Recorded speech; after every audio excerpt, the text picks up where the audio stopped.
Hello, and welcome to just another exciting adventure into the realm of modding, with the third episode of Darkelfguy's favourite mods, and hey, that's me! If you missed our last two episodes, this series is it's geared around me highlighting some of my all-time, favourites, along with a few mods recommended by the community.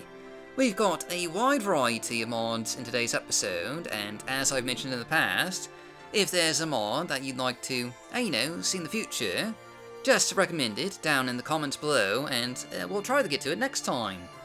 And real quick, before we begin, just as a reminder, we do have a Patreon, where we host regular polls to, decide what kind of videos we make, as well as behind-the-scenes content, and just all that good stuff.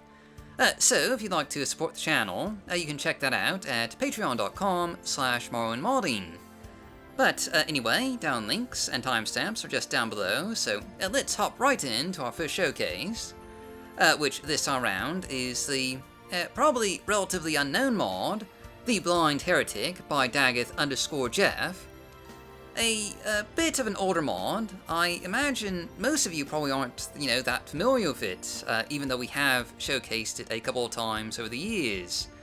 It was originally released back in the late 2000s, right before the turn of the decade, contemporary to mods like Pluto's The Sable Dragon and my own, The Haunted Tavern of the Waskash.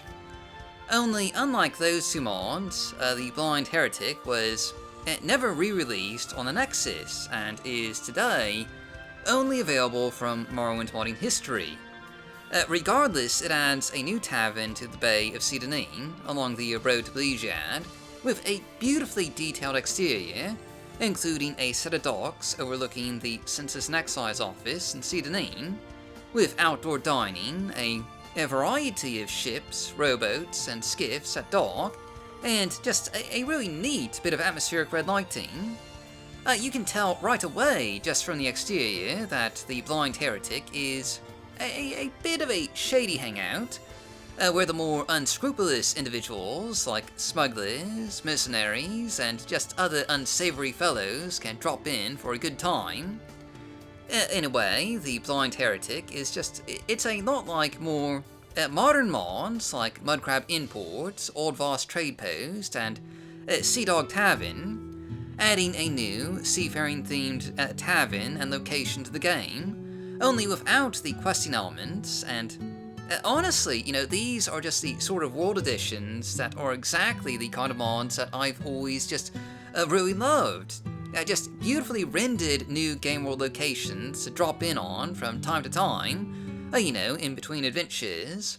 But before I get ahead of myself, this is an actual tavern, which means it does have an interior, and just like the exterior, the interior is beautifully cluttered and detailed with a decidedly bawdy vibe to it, with tons of booze, food, and a rather ridiculously large number of scantily clad dancers. That last bit I could take or leave, to be honest. They could at least have a few men up there for variety's sake, but anyway. There's multiple levels to this tavern, including a proper dining room down below, sleeping quarters, and even a smuggler's dungeon just right beneath the tavern itself, providing a quick little, fun dungeon delving adventure for you to play through. It might be, a bit of an older mod, but without question, it's still, a really fun, atmospheric, and neat little addition to add to your game. And I have to say that I have, a lot of fondness for exactly this kind of mod. It's, just something I'm kind of nostalgic for. Next, as one of my personal favourites, I've got to mention Pearl Palace by Korana. Arguably one of the more unique player home mods from Morrowind. Now, this is, just another older mod. Pearl Palace dates back to, I think, 2006. But it's an absolute classic, and I think, some dated assets aside, still holds up fairly well today. But for those who maybe might not be as familiar with it, Pearl Palace adds a new, rather unique looking NPC to the Ode, who has a bit of a backstory, and will take you to a new player home via submarine located at the bottom of the sea. This is just a positively lavish abode, and really it's basically just a series of underwater sea domes connected together via scenic glass hallways, giving you some amazing views of just, the ocean sea life beyond, with fish, stingrays, and other aquatic life just bobbing around the windows. Aside from the underwater setting, Pearl Palace is honestly just a fairly massive player home, with over a dozen rooms, the first of which they will come across being the banquet hall. And this really just kind of sets the pace for the sort of lavish and exquisite decorations that you can expect to find throughout Pearl Palace, with gardens, waterfalls, and rich furnishings in just nearly every room. Next to the banquet hall, you'll naturally find a rather cozy and fairly sizable kitchen, with a set of cooking fireplaces just in the center, a wide array of counters, cabinets, and kitchen utensils along the outer walls, and even a servant that can, prepare your meals for you. Now, as this is a proper palace, there are a few rooms that are almost entirely cosmetic in function, such as this central fountain chamber, but I wanted to include this in the showcase because, it is just a rather incredibly beautiful and atmospheric chamber, the sort of place that you might linger a bit, playing with the toy boat, or just, sitting back and enjoying a good book in the company of some fantastic views. But moving on to a more functional room, Pearl Palace comes just fully equipped with a lovely set of ingredient gardens, with some absolutely fantastic atmospheric lighting, and an alchemy lab along the upper dome, which has all the classic features such as a complete set of alchemical equipment, ingredient containers, ingredient sorting, and also a control panel for moving the palace up or down along the bottom of the ocean. In addition to all this, there is of course multiple master bedrooms, depending on what kind of style you might feel like, a nursery, library, treasure vault, display rooms, even a giant hall of mannequins that you can use to show off, your armor and clothing. Though this last bit has some pretty major performance issues, even by today's standards. Like, my FPS was about 15 in there, and, that's not great. Despite that, though, Pearl Palace is it's a truly majestic and beautiful abode to call your own, and without question, even after 15 years, it is still just one of the more unique player homes that you can get from Morrowind. It has a style quite unlike anything else out there, and still manages to hold up pretty well with modern graphics, so again, some assets are a bit dated, notably the palm trees and the submarine that takes you to Pearl Palace, but anyway, to my mind, Pearl Palace is just an absolute classic and one of my favorite all-time housing mods. It has that unique atmospheric charm that's honestly just pretty hard to come by. And like a lot of Korana's mods, there's just a lot of quality and polish here. If you've never checked out Pearl Palace, I absolutely recommend giving it a try. Going on to some community selections though, we're next showcasing UI Expansion by NullCascade. And I really don't think this one needs much of an introduction. Since its 2018 release, UI Expansion has become fairly ubiquitous in the modding community.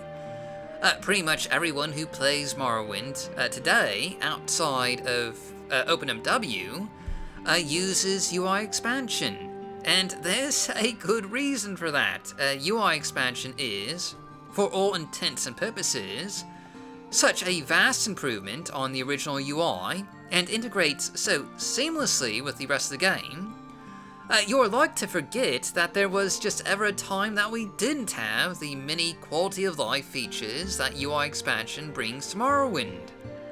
Now, this was a community recommendation, specifically recommended by the amazing Batboy, but I have to say, this is definitely one of my favorites as well, and just to list out, some of the features UI Expansion includes, in case you've been living under a rock for the last 2 years, it adds the following dialogue topic highlights, specifically highlighting unique dialogue for a particular NPC in blue, while graying out any dialogue that you've already seen or asked about, new UI filters and search bar panels for just every type of inventory menu, new inventory icons, a vastly improved training menu for training skills, giving it a unique look, instead of just another base, boring text menu, new ways to organize your inventory, bartering limits your inventory screen to just items that particular merchant will buy,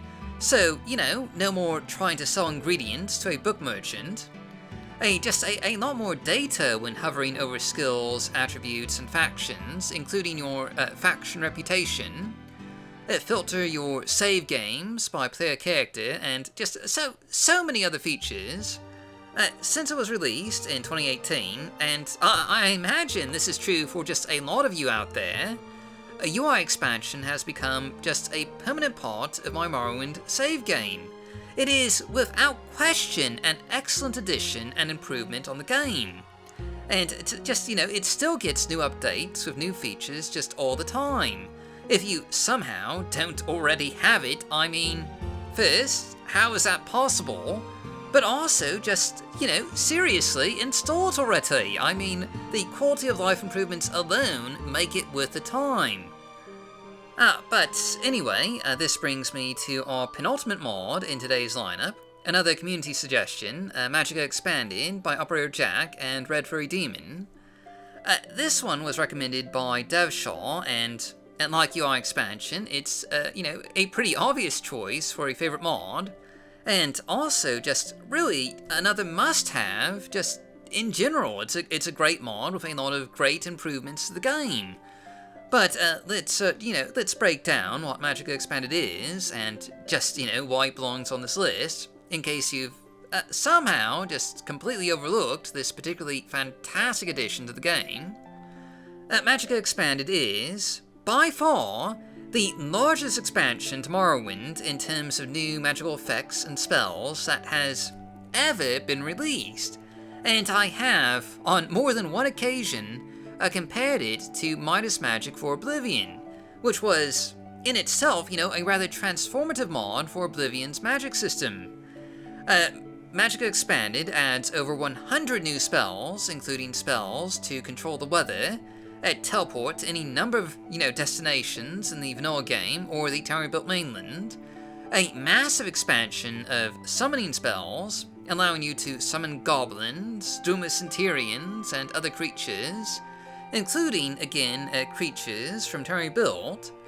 There's new bounding spells for different kinds of weapons, not previously covered in the vanilla game, and all new original spells like Blink Teleport, allowing you to teleport around environments like in Dishonored, and Clone, which allows you to clone your enemies and have them fight beside you. With so many fun and impressive new spell effects that both, patch up gaps in the original game, and add entirely new spells that can vastly change the gameplay experience, Magicka Expanded is just a must-have for any mage, wizard, or even amateur spellcaster out there. This is, again, just another mod I have as a permanent part of my save game, and one I would highly recommend if for some reason you again don't already have it, which again I would have to ask why and how, but I can understand that sometimes things might just, slip past you. So long as you fix that and give this mod a try, it's all good. But finally, for the last mod in today's episode, but certainly not the least, we have Sotha Sil Expanded by Team SSE. This one was recommended by Jamal, And it is by far the largest mod in today's list of favorites, and it is definitely, one of my favorites as well. For how could someone not love this just truly massive expansion-sized addition to the game? And it is, indeed, expansion size. Just, in terms of content, it dwarfs Tribunal, and is comparable to Blood Moon, with dozens of new quests, a 60-cell dungeon, and a massive, actual Clockwork City with a unique design and some 300 interiors. That's quite a bit, isn't it? It is arguably larger than both Blood Moon and Tribunal combined. And as you can just imagine here, we're only going to be scratching the surface in today's video. Now, I imagine most of you probably, don't really need an introduction to Sotha Sil Expanded. It's been out for years now, released way back in 2012, which, fun fact, was nearly a decade ago. To put that just into perspective here, Skyrim had just been released, Falling Skies, that terrible sci-fi show on TNT, was on its second season, and The Walking Dead had just colonized a prison when this came out. Also, both 30 Rock and Community were still on air, so yeah, that was a while ago. If you needed a reminder that you are old, and that I'm old, and that we're all just aging into oblivion, well, there you go. There's your reminder. It's, also, just, going back to the actual mod, it is also one of the most popular dungeon mods and quest mods on the Nexus, so chances are you've probably seen it before. But having said that, it's worth reiterating that Sotha Sil Expanded is a pretty just fantastic mod, though perhaps not without a few issues, which I'll briefly go over later. But to get right down to it, the Clockwork City in Tribunal, and really the entire ending sequence of dungeons in Tribunal, was a bit of a letdown. The Clockwork City was just a giant dungeon. You never actually saw any real city bits in it. And then you find the, spoiler alert from 2002, a corpse of Sotha Sil. But with Sotha Sil Expanded, you get a vastly more epic journey when you travel to the Clockwork City with massive open-air dungeons, puzzles to try and solve, scripted events and scenes, and of course, an actual city full of inhabitants that you'll get to meet and greet and all that fun stuff. There is a spectacular design to the Clockwork City with this giant open-air, cube design that, yes, by the way, does, sort of embrace a bit of that classic verticality that I love just so utterly much. There's also just tons of new dialogue and about 30 new quests in total. Now, yes, some of the dungeons are a bit long, tough, and tedious, which is perhaps the big flaw with Sotha Sil Expanded. And some of the interiors of Clockwork City are a little underwhelming, and maybe the scale could have just been cut back just a little bit to improve performance. But there's no question, to my mind, that Sotha Sil Expanded just transforms what was, in the vanilla game, a semi-boring and just run-of-the-mill in-game dungeon dive into just a true, proper, exciting adventure that's actually worth going on and, enhances the main quest. And yeah, that just absolutely makes it one of my favorite mods. But anyway, that's it for today, so as always, downlinks are just down below.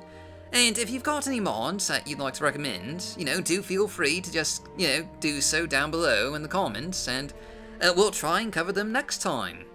And before we go, I would just like to thank our patrons. We couldn't make videos like this without you, so special thanks goes out to Area 5/Sunbalmean, Billy Fighter, Kiwi, Cyprinius, Danae, Deliant, Danina, Yame Alcazo Castornau, Julian, Langastir, Macbone, Melchior Dog, Michael, Mr. the Josh Man, NullCascade, Old Navy Twidget, OperatorJack, Port Q's, Povey Holo, Raven Talon, Rissalith, Shadow Banish Wine, Shooter, Sokacat, Stiff Kitten, Telvanni with 8,000 nicknames, and two-timing Trauma Root.